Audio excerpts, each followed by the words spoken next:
Each year, Microsoft Research hosts hundreds of influential speakers from around the world, including leading scientists, renowned experts in technology, book authors, and leading academics, and makes videos of these lectures freely available.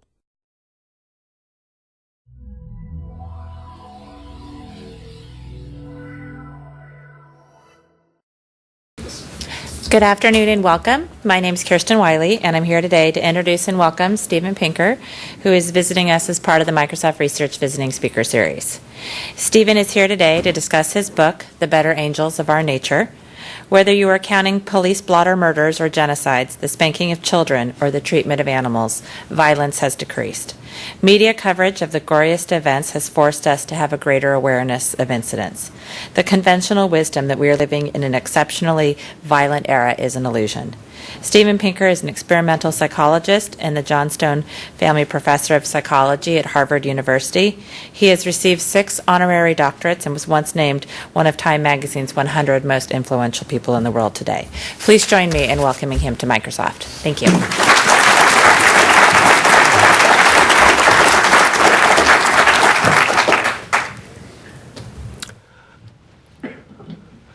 Believe it or not, and I know most people do not, violence has been in decline for long stretches of time, and we may be living in the most peaceful era in our species' existence. The decline of violence has not been steady, it has not brought violence down to zero, and it is not guaranteed to continue. But I hope to persuade you that it is a persistent historical development, visible on scales from millennia to years, from wars and genocides to the spanking of children and the treatment of animals. I'm going to walk you through 6 major historical declines of violence. In each case, try to identify their immediate causes, that is, particular historical events of the era, and then try to tie them together in terms of their ultimate causes, namely general historical forces interacting with human nature. The first historical decline of violence I call the pacification process. Until 5,000 years ago, humans everywhere lived in a state of anarchy without central government. What was life like in this state of nature? This is a question that thinkers have speculated on for hundreds of years. Thomas Hobbes famously said that in a state of nature, the life of man is solitary, poor, nasty, brutish, and short. A century later, Jean-Jacques Rousseau countered that nothing can be more gentle than him in his primitive state. Now, both of these gentlemen were talking through their hats. Neither of them had any idea what life was like in a state of nature. But today we can do better because there are 2 sources of evidence on rates of violence in non-state societies. The first is forensic archaeology. You can think of this as CSI Paleolithic. Namely, what proportion of prehistoric skeletons have signs of violent trauma, such as bashed-in skulls, decapitations, arrowheads embedded in bones, or mummies found with ropes around their necks. I found 20 estimates, and they span quite a range, but the average is 15%. That is, about 15% of people in these prehistoric societies died of violence. Let's compare that 15% figure against those from some modern states, such as Europe and the US in the 20th century, including both world wars, about 0.6 of a percentage point. If we throw in the entire world and we add not only the deaths from war, but the deaths from genocides and man-made famines and disease and hunger in the wake of war, we get the figure up to about 3%.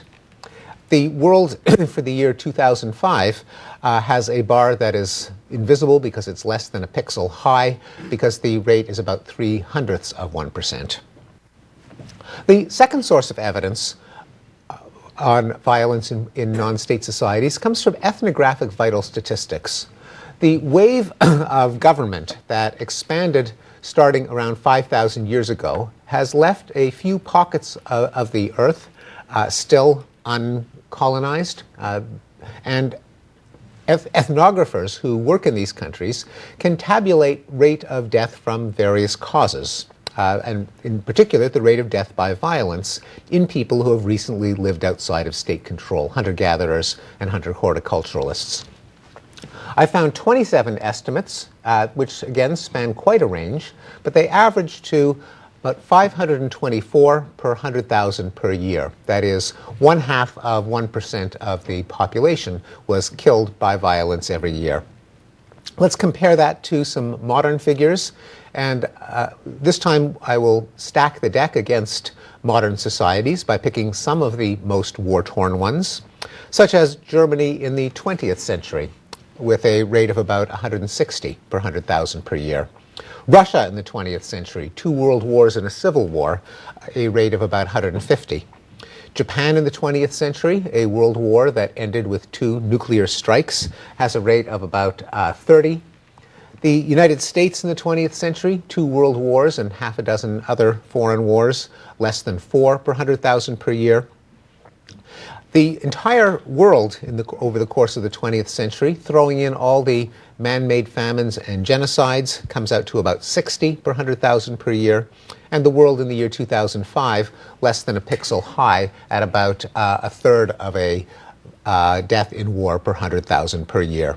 So, not to put too fine a point on it, but when it comes to life in a state of nature, Hobbes was right, Rousseau was wrong. What was the immediate cause? Well, it was likely the rise and expansion of states themselves, leading to the various paxes or peaces that history students read about, the Pax Romana, Pax Islamica, Pax Hispanica, and so on. The reason that this drives down rates of violence is that tribal raiding and feuding is a nuisance to imperial overlords. It's not that they had a benevolent interest in the welfare of their citizens, but rather, just as a farmer has an incentive to prevent his cattle from killing each other, because it's a dead loss to him, so the early kings and emperors had an interest in stamping out all of this raiding and feuding, which just settles scores among the people or shuffles resources among them, but subtracts from the amount of tribute and taxation and soldiers and slaves available to the overlord. 2 direct comparisons that make the point. One of them from forensic archaeology compares the number of battered skeletons from an enormous sample of prehistoric skeletons in the Americas, all prior to the arrival of Columbus. The rate of violent trauma among the skeletons that came from hunter-gatherer Native American societies was more than 13%. The rate of from people who lived under state control was less than 3%, a greater than 5-fold difference. A second direct comparison from ethnographic vital statistics compares the homicide rate among the Kung San, the so-called Bushmen of the Kalahari Desert, before the imposition of state control by the government of Botswana, which is more than 40 per 100,000 per year, within a decade of under state control that had fallen to less than 30 per 100,000 per year. The second major historical decline of violence can be illustrated in this woodcut showing a day in the life of the Middle Ages. And the process by which this mayhem was brought under control has been called the civilizing process. It turns out that homicide statistics go back in many parts of Europe literally centuries, and historical criminologists have plotted them over time. This graph runs from the year 1200 to the year 2000, and it plots the homicide rate on a logarithmic scale from 1/10 of a homicide per 100,000 per year to 1 to 10 to 100. And the graph shows that in several data sets there has been a massive decline in homicide in England, so that a contemporary Englishman has less than 1/35 the chance of being murdered as his medieval ancestors. This is a phenomenon that was not restricted to Europe, but took place all over Europe. Here we have similar graphs from Italy, the Netherlands, Germany, and Switzerland, and Scandinavia. Here is the average of those 5 regions, resulting in approximately 30-fold decline. For comparison's sake, I put the average for the non-state societies, namely 524 per 100,000 per year. This gap is what I've called the pacification process. This subsequent decline I've called the civilizing process. I got the term from a classic book by the sociologist Norbert Elias, in which he argued that during the transition from the Middle Ages to modernity, there was a consolidation of central states and kingdoms out of the patchwork of duchies and principalities and baronies that had polka-dotted the continent. As a result, criminal justice was nationalized, and the warlord activity of the medieval knights and the constant feuding and brigandage gave way to the king's justice. Also, during this transition, there was a growing infrastructure of commerce. Instruments of finance, such as money and enforceable contracts that could be recognized within the borders of the newly consolidated states, and technologies of transportation, better roads and carts, and of timekeeping, which lubricated trade and shifted the incentive structure from zero-sum plunder to positive-sum trade, a point that I will return to later in the talk.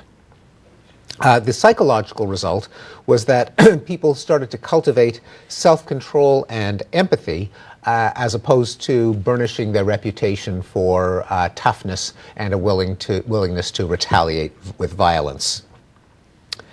The third major transition can be illustrated by some of the techniques that the First Kingdoms used to enforce order within their borders. Extreme corporal punishments such as breaking on the wheel, burning at the stake, clawing, sawing in half, and impalement through the rectum. But in a process that historians have called the humanitarian revolution, these forms of cruel punishment were eliminated. This is a timeline showing when 16 major countries eliminated cruel punishments. The abolitions were concentrated in the second half of the 18th century, including our own famous prohibition of cruel and unusual punishment in the Eighth Amendment of the U.S. Constitution. Also abolished during this era was the profligate application of the death penalty for non-lethal crimes. In 18th century England, the death penalty was used for 222 offenses, including poaching, counterfeiting, robbing a rabbit warren, being in the company of gypsies, and strong evidence of malice in a child aged 7 to 14 years of age. These penalties were not just on the law books, but were put into practice exuberantly. In the age of Samuel Johnson, for example, an 8-year-old girl was hanged for stealing a petticoat. Similarly, by 1861, the number of capital crimes in England had been reduced to 4. Likewise, in 17th and 18th century America, the death penalty was used for theft, sodomy, bestiality, adultery, witchcraft, concealing birth, burglary, slave revolt, counterfeiting, and horse theft. This graph shows the percentage of American executions for crimes other than murder from 1650 to 2000. In the colonial and early federal period, a majority of executions were for non-lethal crimes. In the past decade, the only crime other than murder that's been punished by death is conspiracy to commit murder. The death penalty itself has been withering away in every Western democracy but our own. The red timeline shows that there was a wave of abolitions of the death penalty. This is the number of countries that have capital punishment. These were mainly concentrated in the 20th century. However, well before capital punishment was struck from the books, European countries had lost their taste for applying it. And the blue line shows the number of European countries that actually carry out executions. An average of 50 years elapsed between the formal abolition of capital punishment and the last time that it was used in practice in a given country. The United States is notoriously an outlier in this trend, or I should say that 34 of the 50 states are outliers because it has been abolished even in the United States in 16 out of the 50.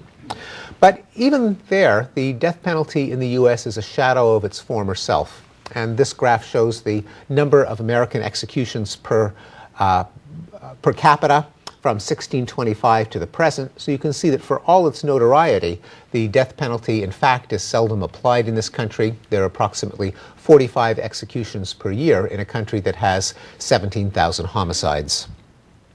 Also abolished during the Humanitarian Revolution were witch hunts, religious persecution, like burning heretics at the stake, dueling, blood sports, debtors' prisons, and most famously, slavery. This graph is a timeline of abolition of slavery among 70 or so major countries. You can see that in the 16th century, slavery was pretty much legal all over the world. But in a process that began to take off in the second half of the 18th century, country after country abolished it. The wave finally hit the last corner of the globe in 1980 when Mauritania became the last country to abolish legal slavery. What were the immediate causes of the humanitarian revolution? One guess is affluence. One might surmise that as people's lives became longer and more pleasant, they put a higher value on their own lives and by extension the lives of others. The problem is that the timing doesn't work out for that hypothesis. Here we have a graph that plots per capita income in England from 12,000 to 1200, to 2000. And you can see that the affluence really only began to take off with the Industrial Revolution of the 19th century. And an 18th century Englishman lived barely better than his medieval ancestors. Yet the momentum for all of these humanitarian reforms was concentrated in the 18th century. A better hypothesis is that printing and literacy had something to do with it. Book publishing was the only technology that showed a substantial increase in productivity prior to the Industrial Revolution. This graph shows that between 1500 and 1700, there was a greater than 20-fold increase in the economic efficiency of printing books. These gains were put into practice, and so that in the 18th century, there was an exponential increase in the number of books published per decade.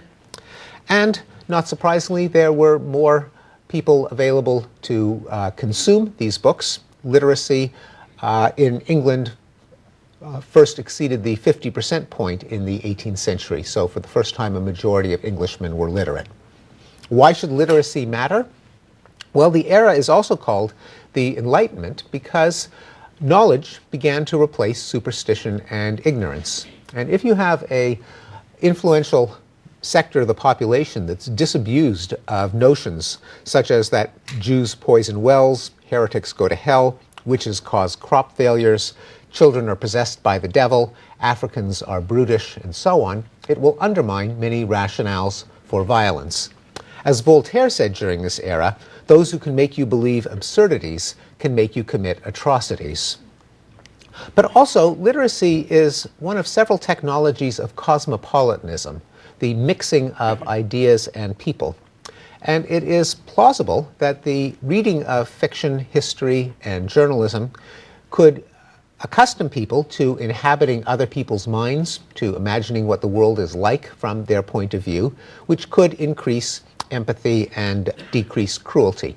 Perhaps if you have grown up habitually considering what it's like from other people to be other people, you take less pleasure in watching them sawn in half.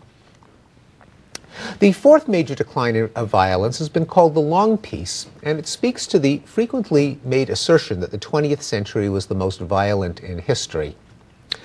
However, almost no one who makes that claim ever cites any numbers from any century other than the 20th, so it is a trend that is conjured out of one data point.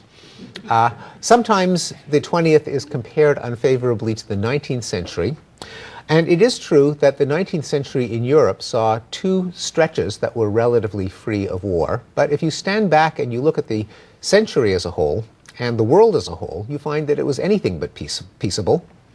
The 19th century included the Napoleonic Wars in Europe with 4 million deaths.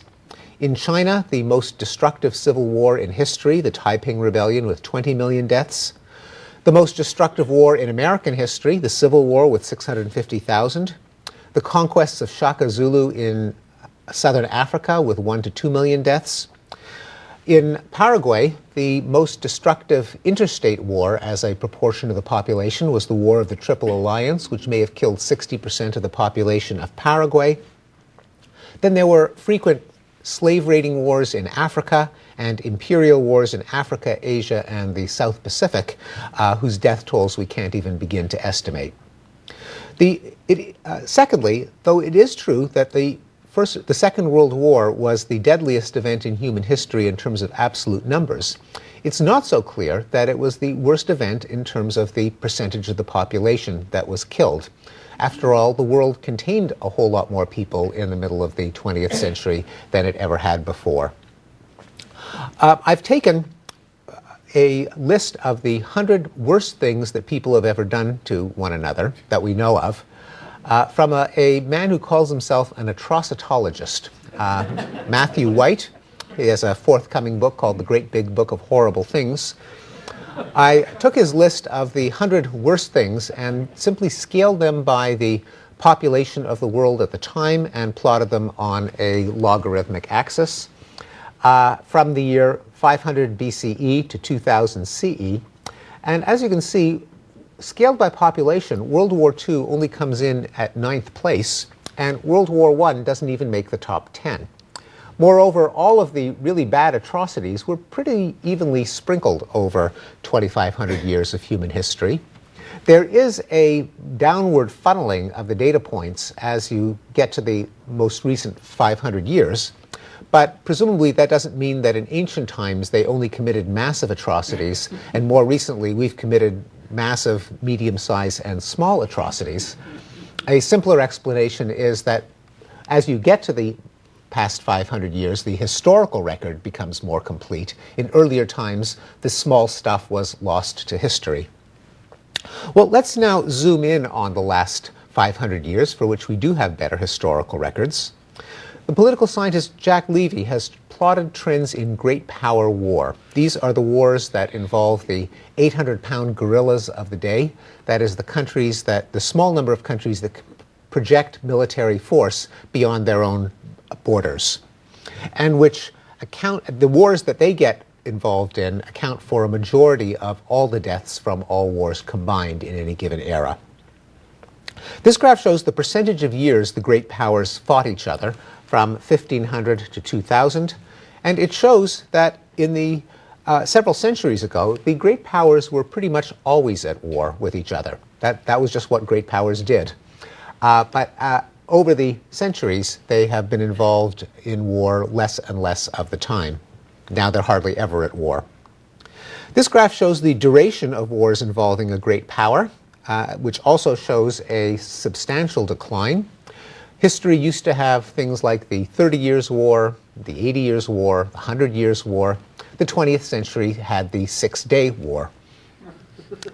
Here we see the frequency of wars involving a great power. How often would a new war begin? And there, too, the trend is definitely downward over the centuries. But there is one trend that went in the opposite direction, that got worse over most of this interval, and that is, once a war began, how quickly could it kill people? That is, what are the number of battle deaths per nation year? And that trend went up through most of this period, until 1950, where it abruptly did a U-turn, and we are now living in a unique period in which both the frequency of big wars has declined, the duration of big wars has declined, and the number of deaths per year of great wars has declined. If you throw all of these variables together, you get a total aggregate rate of death that zigzags up and down, but the period that we are living in has a record low rate of deaths in great power wars. If we zoom in on the past century, those are just 4 data points, but let's spread them out. You see that there were 2 horrific spikes of death in war corresponding to the 2 world wars, but that rather than displaying an escalating trend, it was more of a last gasp. And over the last 2/3 of a century, we've been living through a period with a relatively low rate of death in warfare. This period has been called the Long Peace. Since 1946, there's been a historically unprecedented decline in interstate war, that is, wars with a government on each side. There were no wars in particular between the 2 biggest gorillas, the US and the Soviet Union. Contrary, by the way, to all expert predictions that a Third World War was inevitable. No nuclear weapon has been used since Nagasaki. It's 66 years and counting. Again, contradicting all expert predictions that nuclear war was only a matter of time. There have been no great power wars since 1953, when the Korean War ended. No wars between Western European countries, which may seem too banal to mention. Like, well, of course, no one expects, say, France and Germany to go to war. But needless to say, this is a historically unusual situation. In fact, Western European countries would start 2 new wars a year for 600 years. In 1945, that went to 0. And there have been no wars between developed countries. That is, the 45 countries with the highest GDP per capita have not gone to war since 1945. Again, a historically unusual state of affairs. We tend to think of wars nowadays as things that happen in those remote, primitive, poor parts of the world, but it used to be the rich countries that were constantly at war, and 2 rich countries with 2 big, sophisticated armies can do a lot of damage. Well, what about the rest of the world? The rest of the world as well has been affected by these processes in a phenomenon I call the New Peace. Now, since 1946, as I've mentioned, there have been fewer interstate wars. Unfortunately, there have been more civil wars, as newly independent states with inept governments were challenged by insurgent movements, both sides stoked, financed, and armed by the Cold War superpowers. However, I'm going to show you that since 1991, the end of the Cold War, even the number of civil wars declined.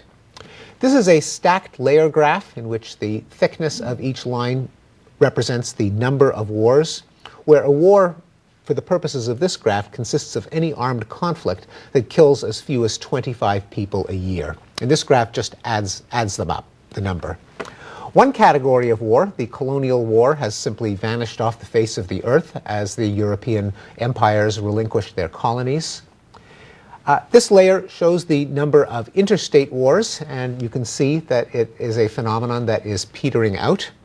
However, these 2 layers, which represent the number of purely internal civil wars and internationalized civil wars, where a foreign country butts in to help the government fight off the rebels. Both of them showed a steady increase. However, as of 1991, that trend has reversed itself, and now civil wars have begun to decrease.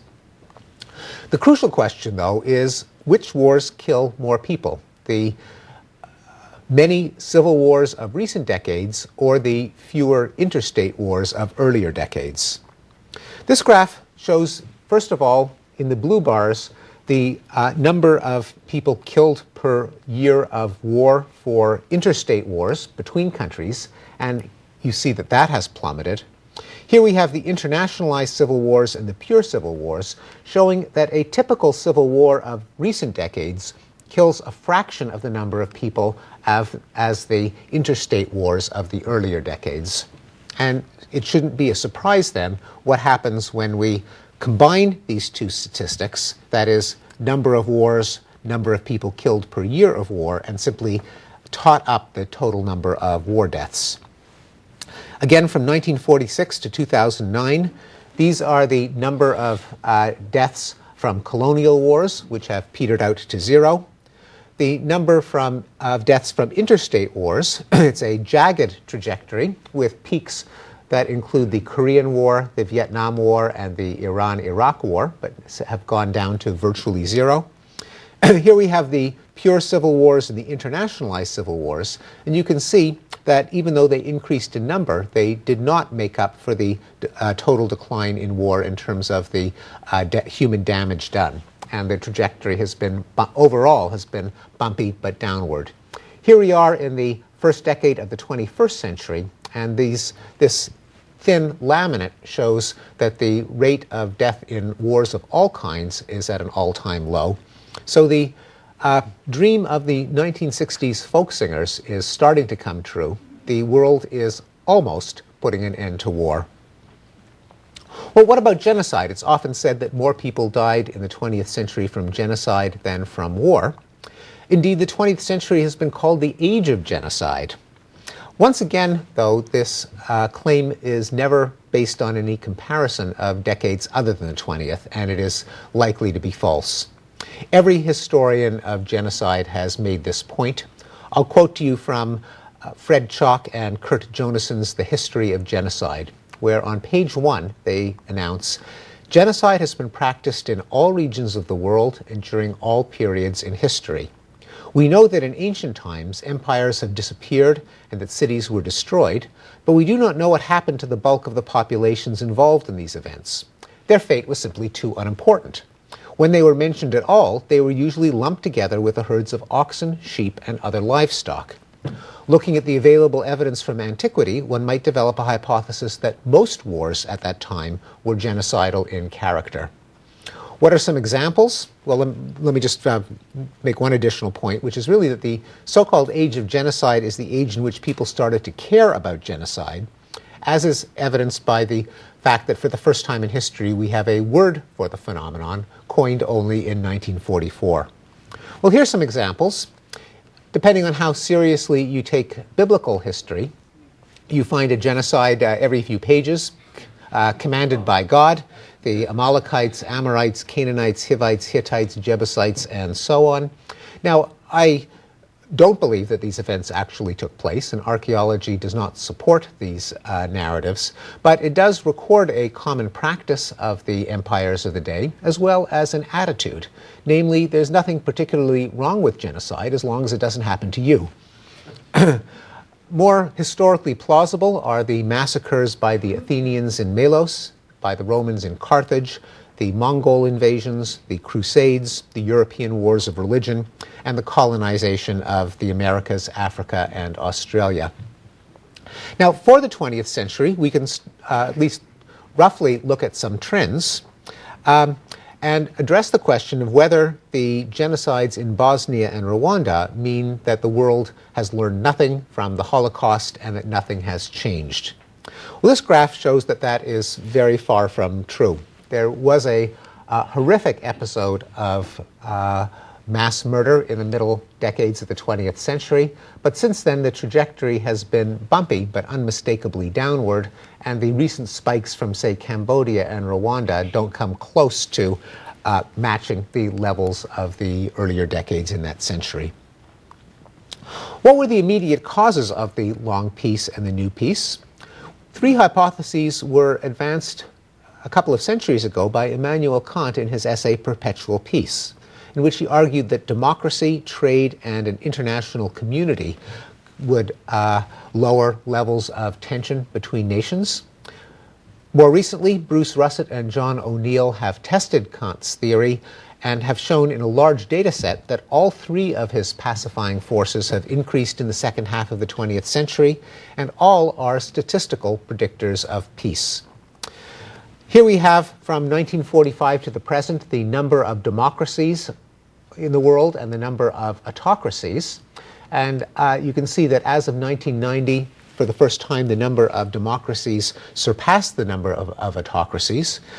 This is not something that we should take for granted. In 1975, at a low point for democracy relative to autocracy, Daniel Patrick Moynihan wrote an essay in which he said that democracy was going to go the way of monarchy, namely its moment had come and gone, but that there was no future to it. Fortunately, he proved to be wrong. International trade, plotted here between 1890 and 2000, has shown a huge increase since the end of World War II. Membership in intergovernmental organizations has increased steadily since 1890, but it also showed a jump and a continuing increase after 1945. And a second kind of international community, namely peacekeepers, a kind of international police force, has increased during the post-war period. Most dramatically, the number of peacekeepers, that is the number of soldiers with blue helmets who get themselves in between warring forces, has skyrocketed. And a number of statistical studies have shown that peacekeepers don't always keep the peace, but statistically they keep the peace far more often than when the two sides are left to fight it out to the bitter end. The final historical decline of violence I'll present I call the rights revolutions.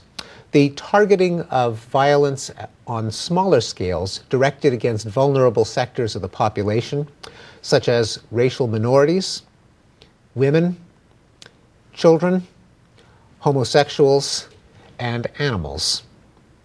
The civil rights movement helped put an end to lynching, which used to occur in the 19th century at a rate of about 150 a year. That declined to 0 by the 1950s. Hate crime murders of blacks have been recorded by the FBI since the 1990s. They were never very plentiful to begin with, about 5 a year. Even that has gone down to 1 a year.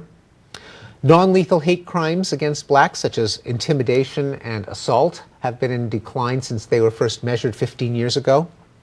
The kind of racist attitudes that have encouraged an atmosphere of menace toward racial minorities has decreased.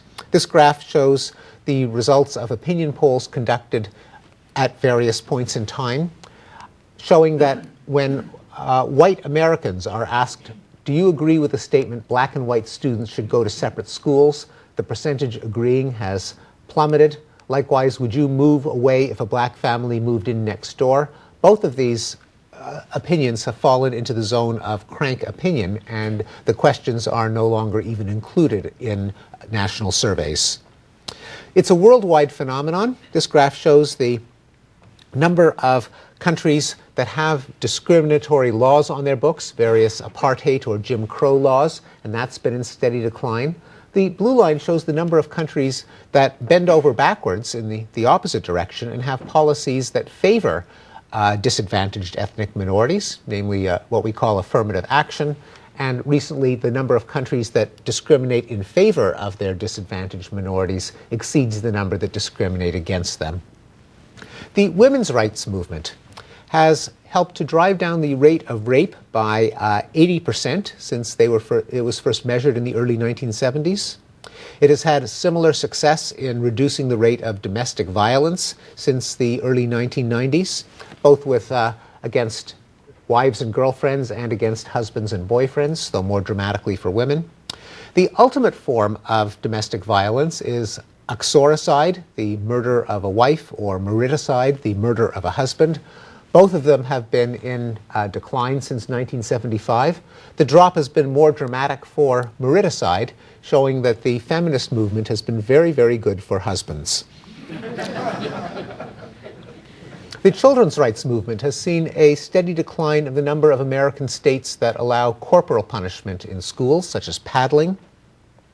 Every public opinion poll has shown declining approval of the practice of spanking or smacking children.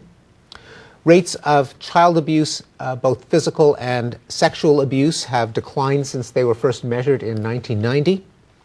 And victimization of children in school from fights and non-fatal crimes have been in decline since they were first measured.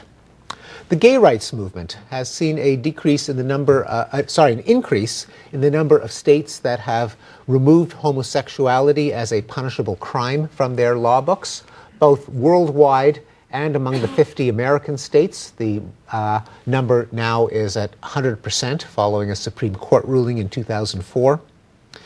In every public opinion poll, anti-gay attitudes have been in the decline, such as whether homosexuality is morally wrong, should be criminalized, or whether gay people should be denied equal opportunity.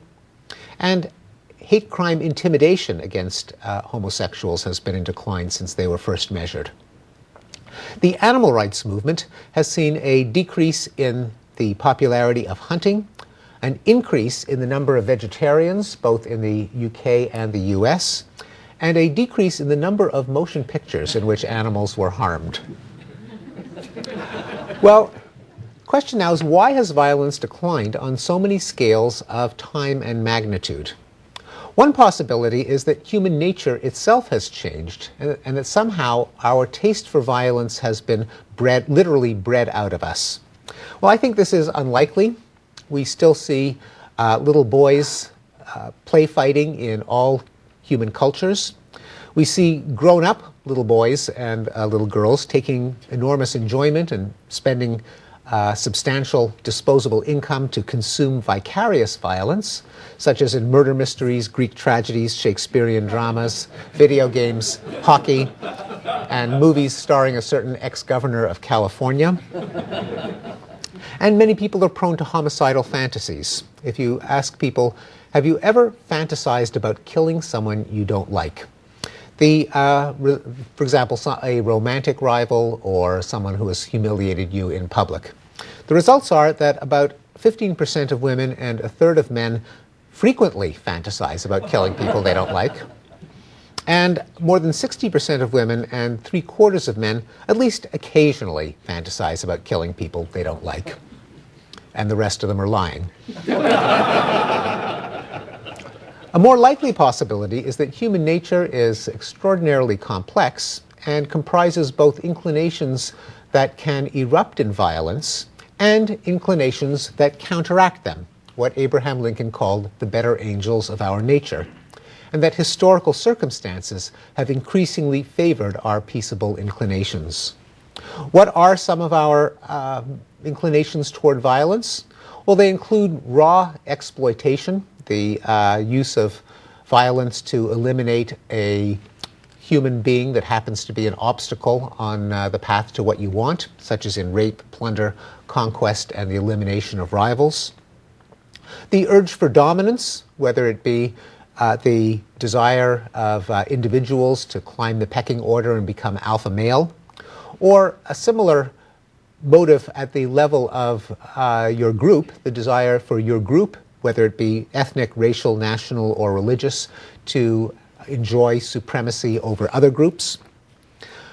A very large category of moralistic violence, that is revenge, where you feel not only that are you permitted to commit violence in retaliation for some harm done to you, but that you might even feel obligated to do it, resulting in vendettas, rough justice, and cruel punishments.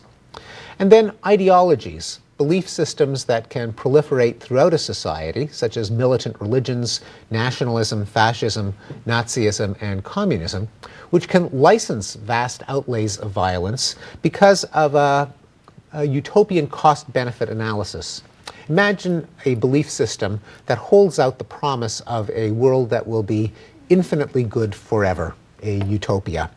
Well, how much violence would you be entitled to perpetrate in order to bring about that perfect world? Well, as much as you want, and you're still ahead of the game. The benefits outweigh the costs.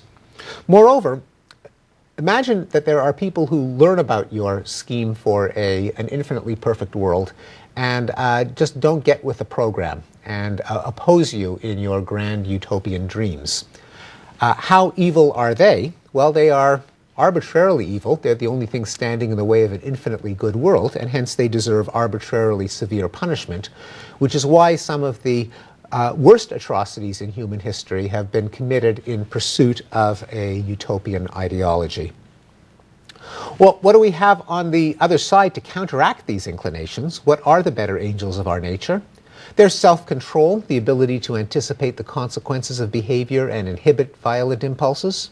Empathy, the capacity to feel others' pain. The moral sense, which can actually push in both directions because there are some moral intuitions, such as tribalism, authority, and Puritanism, that can increase violence, but a sense of fairness can decrease it.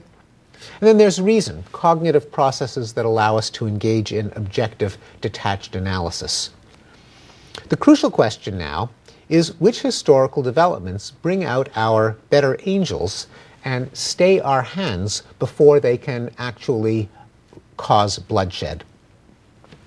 One possibility is that Hobbes got it right when he called for a Leviathan, a state and judicial system with a monopoly on the legitimate use of violence. Because, first of all, the Leviathan can eliminate the incentives for exploitative attack by punishing aggressors and canceling out their anticipated gain. Since it's not just you that's deterred by the Leviathan, but your enemies, that means that you can relax and you no longer have to maintain a belligerent stance of deterrence and vengeance. The Outsourcing your dispute resolution to a third party can circumvent the self-serving biases by which everyone always believes that they're on the side of the angels and their adversaries are treacherous and evil and permanently malevolent.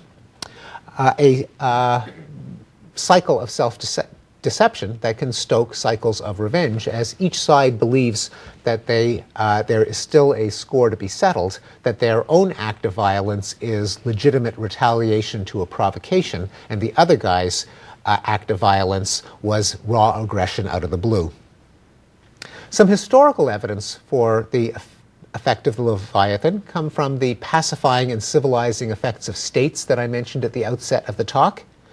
The fact that you can watch that movie run in reverse when government retreats and vacates a zone of anarchy, such as the American Wild West, where the cliche in the cowboy movies was that the nearest sheriff is 200 miles away, so you have to defend yourself with your gun and a reputation for being willing to use it.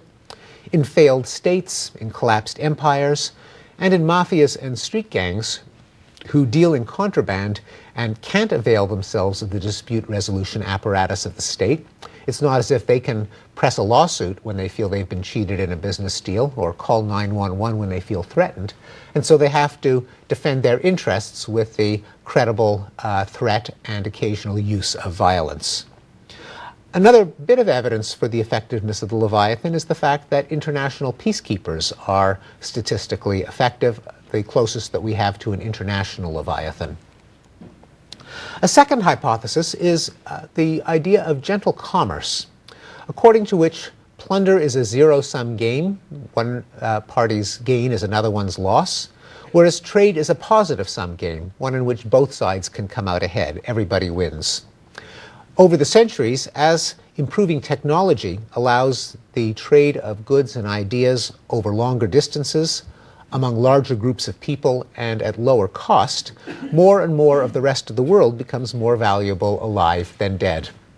Much has been written, for example, about the rivalry between the United States and China, the fact that China might surpass the United States in economic output.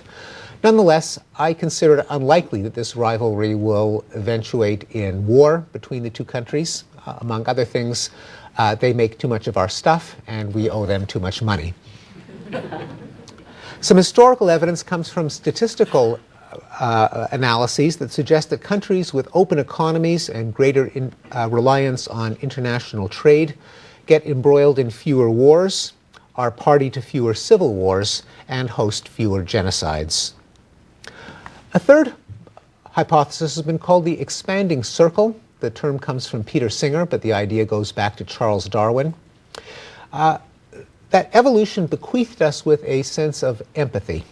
Unfortunately, by default, we apply it only to a very small circle of friends and families and cute, warm, fuzzy little things. But that over the course of history, you can see the circle of empathy expand to embrace the village, the clan, the tribe, the nation, other races, both sexes, children, and eventually other species.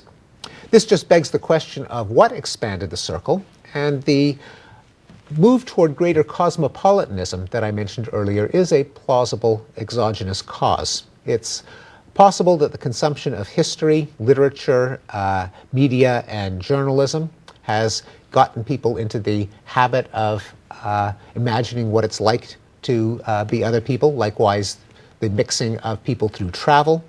And laboratory studies have shown that if you get a person to adopt the perspective of a real or fictitious other person by listening to their stories or reading their words, then you become more sympathetic not only to that individual, but to the category of people that that individual represents. Some historical evidence includes the fact that or at least the sequence in which the humanitarian reforms of the 17th and 18th century were preceded by the Republic of Letters, the great expansion in the exchange of ideas through writing. The fact that the long peace and rights revolutions in the 20th century occurred in the electronic global village. And though it's too early to tell, it seems plausible that if the color revolutions in Arab Spring succeed, They will have been fostered by the internet and social media. Finally, there's the escalator of reason, the possibility that the growth of literacy, education, and public discourse encouraged people to think more abstractly and more universally. That in turn got them to rise above their parochial vantage point. It makes it harder to privilege your own interests over others. It replaces a morality based on tribalism, authority, and Puritanism with a morality based on fairness and universal rules. It allows people to step back and recognize the futility of cycles of violence, and increasingly to see violence as a problem to be solved rather than as a contest to be won. Some historical evidence includes the fact that abstract reasoning abilities, as measured by IQ tests, increased over the course of the 20th century, the so-called Flynn effect, illustrated in this graph, showing that IQ has increased by 3 percentage points a decade throughout the 20th century. Other studies have shown that people and societies with higher levels of education and intelligence commit fewer violent crimes, holding all else equal, cooperate more in experimental games, have more classically liberal attitudes, such as opposition to racism and sexism, and 10 years down the line are more receptive to democracy. The final question is, if these various forces have pushed to make the world a more peaceful place, why have so many of them pushed all in the same direction? And I think the best guess is that violence is what game theorists call a social dilemma. Namely, it is always tempting to an aggressor to exploit a victim, but it's ruinous to the victim. If in the long term, you are likely to be either on the aggressor side or on the victim side, everyone is better off if everyone simultaneously agrees to avoid violence. The human dilemma is how to get the other guy to refrain from violence at the same time that you do, because if you unilaterally turn your swords into plowshares, you might be unpleasantly surprised to be at the receiving end of another side that still has kept its swords as swords. So the problem is, how do you get both sides to abjure violence at the same time? One can imagine that over the course of history, human experience and human ingenuity have gradually chipped away at this problem, just as we have gradually dealt with other scourges of nature, like pestilence and hunger.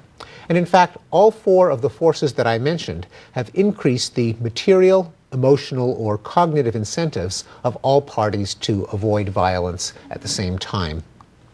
Whatever the explanation turns out to be for the decline of violence, I think it has profound implications. For one thing, it calls for a reorientation of our efforts toward violence reduction from a moralistic mindset to an empirical mindset. That is, instead of asking, why is there war, perhaps we'd be better off asking, why is there peace? Instead of, what are we doing wrong, we might ask, what have we been doing right? Because we have been doing something right, and it would seem to me to be important to try to figure out exactly what it is. Also, I think the decline of violence calls for a reassessment of modernity, of the currents that have worked for centuries to erode family, tribe, tradition, and religion in favor of individualism, cosmopolitanism, reason, and science. Now, everyone acknowledges that modernity has lengthened our lives, made them more healthy, reduced ignorance and superstition, expanded the range of our experiences.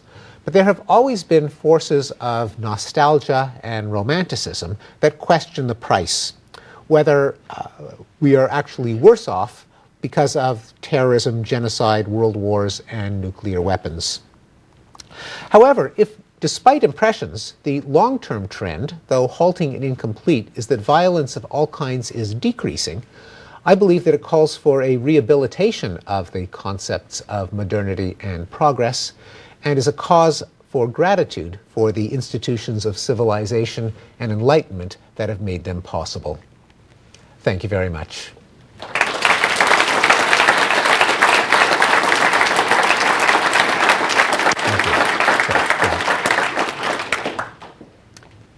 Yes? Connection to genocide, you mentioned Mongols. So many years ago I was puzzled how such a small nation took over all over the world. And from whatever little I read, my impression was that they were not genocide. Just the opposite, they were accepting so many as people discriminated in their own society during Mongol. No, I think there was. They basically had a policy of using the threat of genocide as a weapon to get the cities at the time to capitulate. If the cities capitulated, they were absorbed. The ones who didn't, in order to make the threat credible, were then massacred down to the last man, woman, and child. So what you say is right for the ones that lay down and said, "Okay, we're yours," but not for the others. So the death tolls were enormously high, and they, as were at least for the men. For the women, the fate was usually rape instead of death. And that has left a genetic signature in the fact that in the former territories of the Mongol empires, 1/8 of the men have a Y chromosome that was most likely belonged to Genghis Khan. So 1/8 of Asian men in the territories of the Mongol Empire have Genghis Khan's Y chromosome because the vast number of women that he and his sons impregnated in their conquests. Yes? What was the effect of interdicting variables, such as the advancement of the medical arts, in decreasing the statistic of deaths across the wars? I think not that big across wars, mainly because until the 20th century, most doctors were quacks and probably killed as many people as they saved. There probably have been some reductions, such as deaths in warfare, in recent decades with the advances in emergency medicine, and some of the more recent homicide decline, although only some of it is due to medical advances. The reason that I think it's not that significant a factor quantitatively is, first of all, that the events that resulted in truly massive death tolls could not have been mitigated by advances in medicine, such as Hiroshima, Hamburg and Dresden, the siege of Leningrad and Stalingrad, where you just couldn't get the doctors out there, and a lot of the deaths were from starvation, and they were so intentional that doctors would not have been allowed there even if they could have saved their lives. Also,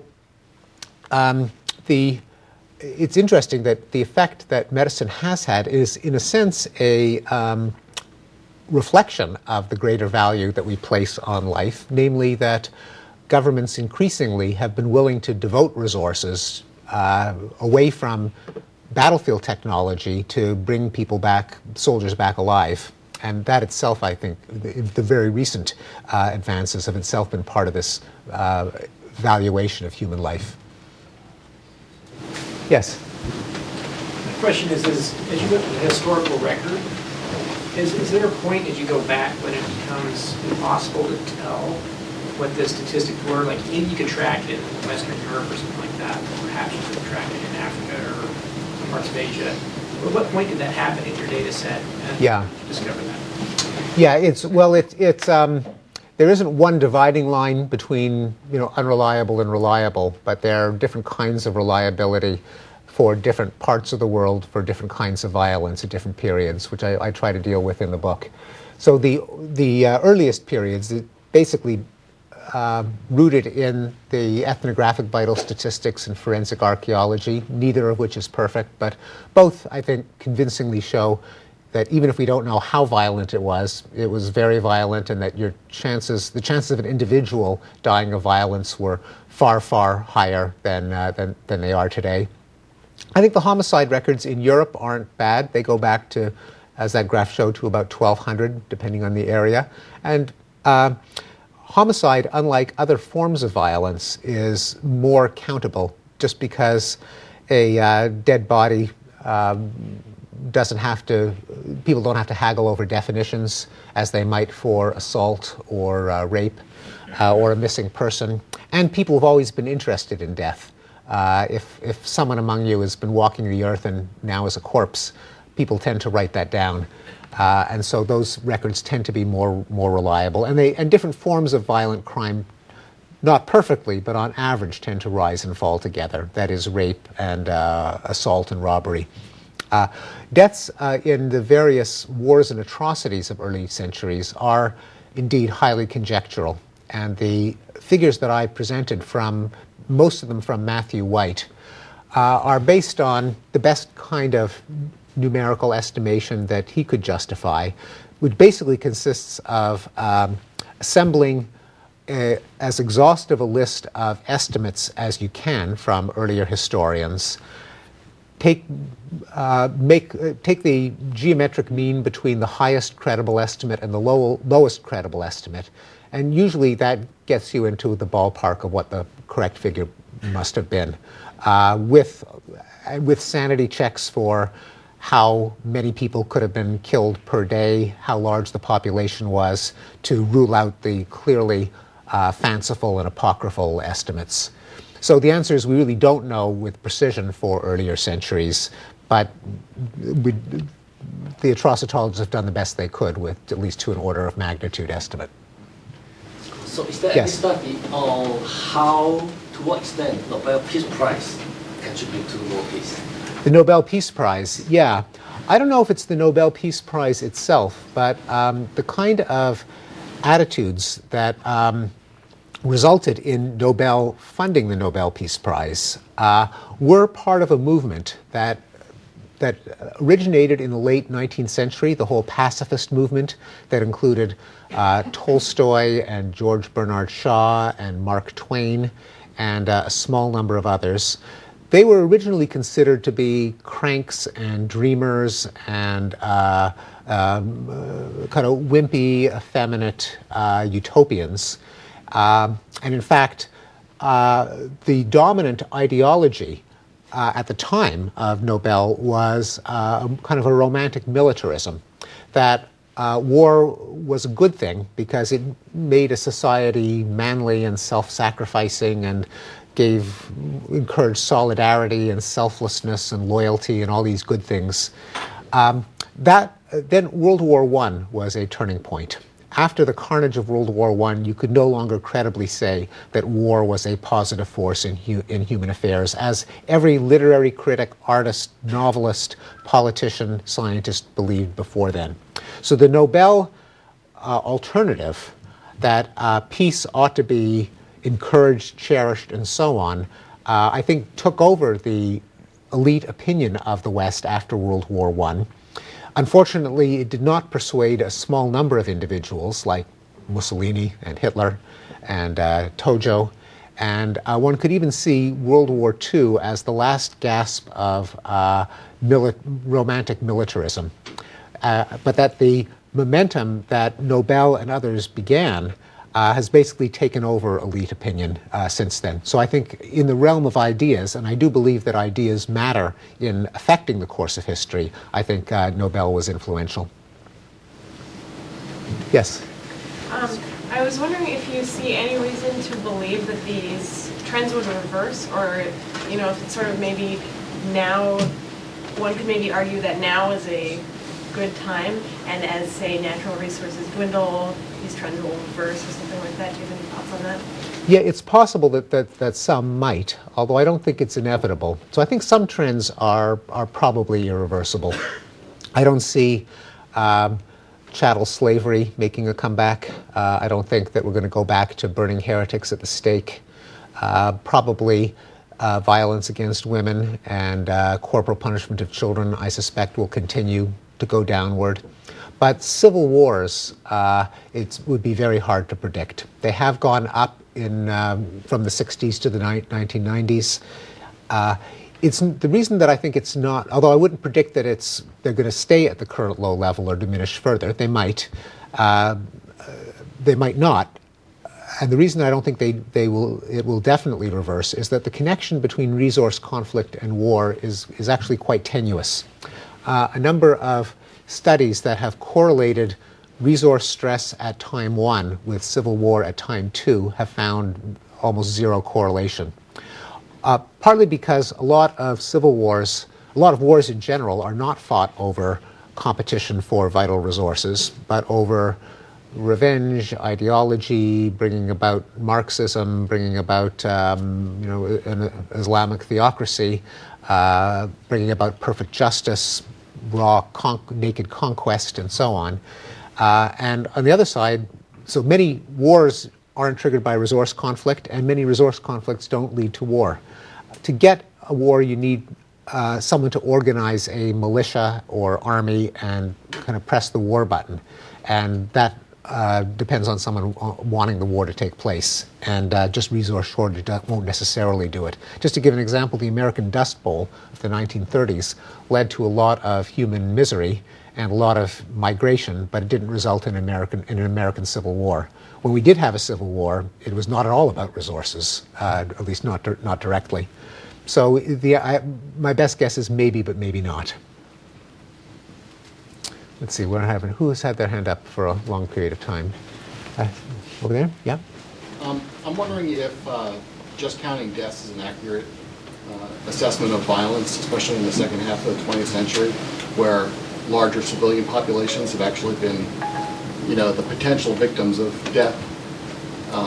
We'll say the Battle of Britain, where a large civilian population was actually subject to violence, but may have survived because of better defenses or better medical care, et cetera.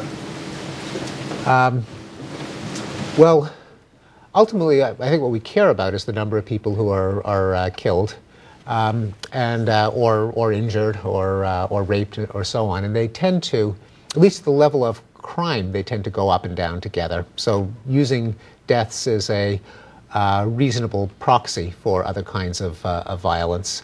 That would also be true in times of wartime for injuries, for example, compared to deaths. Things that kill people when they're successful will injure them when they're unsuccessful. Granted, it depends as well on the power of your defensive arrangements. But what happens in war often is that the arms race will result in a better defense motivates the other side, if they are motivated to prevail in the first place, to beef up their offense and vice versa. In general, over most of the course of the last 500 years, even though you'd expect offense and defensive technologies to increase in tandem, it seems to be that until 1950, more people ended up dead, probably because the advances in defense would then spawned further advances in offense, and also probably because a larger percentage of the population was mobilized into professional armies, and so you could shovel more soldiers into the war machine per unit time. Yes? Follow up to that, though, is why do we have this attitude that the 20th century is so violent and it's so violent now? If it weren't for the fact that there's some sort of a latent fear that's spread through people, even if we're not subject to the actual consequences directly. Yeah, no, it's a good question. I think part of it is we care more about violence than we used to. So a lot of the genocides of the 19th century just didn't count as genocides, so they're just Indians, for example, or who cares what happens in the heart of Africa. Now we do care. Some of it is very vivid images of horror, such as the nuclear attacks, such as Auschwitz, that are really burned into our memory in ways that more indirect, bloodless accounts of violence in earlier centuries did not. And some of it comes from the increased efficiency in our news gathering and reporting. We can send a helicopter and camera crew to any godforsaken hellhole and beam back images in real time of the carnage that takes place. And so it feels that much more immediate. And we know from cognitive psychology that people's estimates of risk depend on how easily they can recall vivid examples from memory. And so as the examples become more immediate, your sense of the danger increases. Also, there's this relates back to the first point of how much we care about violence. Not only do we care about violence that we know about, but we have also expanded our definition of violence to account for more and more kinds of victims. And as we care more about them, there's a lot more violence that we start to notice. So just a couple of examples. Capital punishment. If some vicious serial murderer is given a lethal injection in Texas, you might have nuns holding a candlelight vigil to protest that violence, and many of us would consider it violence. 75 years ago, that wouldn't have counted as violence. That was justice. Likewise, the most recent example is the targeting of bullying, which no less than the President of the United States gave a speech on how terrible bullying was and how it had to be stamped out. 25 years ago, this would have been called childhood. Boys will be boys. It's part of growing up. How are kids going to learn resilience unless they get picked on by the thug in the playground? But we no longer tolerate it. And so as a result, we're more and more sensitive to violence, part of the process that I think drove violence down. Yes? So now given that violence is less and less of a problem for our civilization, going forward, what do you think the most acute future problem we're embracing? Well, there's the problem of the worst end of the range of scenarios for climate change. That could be that could be bring about a lot of unpleasantness. Disease and hunger, partly as a result of population growth, could be major problems. It's a good question. It's one that isn't asked, in my experience, very often, partly because violence looms so large in our array of subjective threats that we don't realize that it's actually not that big a problem, in the sense that the vast majority of people are in no danger of dying violently across the world. If you're born into the world in the last few decades, you're almost certainly going to die of peaceful causes. So it's an excellent question. So actually, let's just do like one more, because there are some people who want to get some books signed, and he can answer questions. Who's had their hand up longest? You have? Okay. So you talked a little about the role of media and violence, and being a guy that works for Xbox, the Blood Box. Yeah. I'm really curious to know sort of where the role of violence in video games, the ability to wield a chainsaw and hack people to death, and how that plays in this overall sort of perspective on violence in our society. Yes. I think my opinion will help you sleep at night. I tend to think of violent video games are a red herring, even though it is a frequently asked question. For one thing, the soaring popularity of gaming has occurred in exactly the decades in which violent crime in real life has plummeted. I don't think there's a causal relation. I mean, there could be. If you're sitting behind a screen, that means there's a lot of other things you're not doing. That could be much worse. Yeah, exactly. Yeah.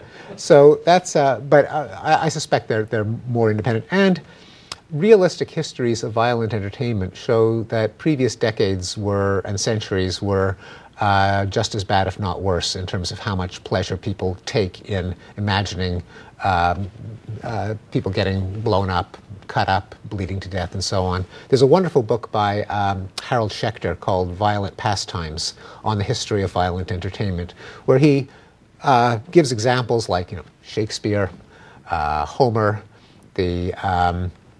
often, by the way, which were produced with lots of special effects, like actors would have a pig's bladder full of blood beneath their vest, and in the fight scene it would be punctured and there'd be a big splash of blood on stage. The audiences loved it. There were in the 19th century, there were the so-called penny dreadfuls, the violence-soaked popular novels, pulp fiction, comic books, the westerns that a lot of us grew up with as kids had lots of gunplay and lots of genocide of native peoples. So I tend to think it's one of the great constants. Grimm's fairy tales, another example. So it's not a new phenomenon, and I think there is not good evidence for a causal relationship. I was part of an amicus brief in the California case that was successfully a law ironically signed into effect by Governor Schwarzenegger. That would have, one of history's great ironies, that would have put severe restrictions on violent video games, and I think it was thrown out And then I think there was very little scientific evidence for a cause and effect relationship. Thank you very much.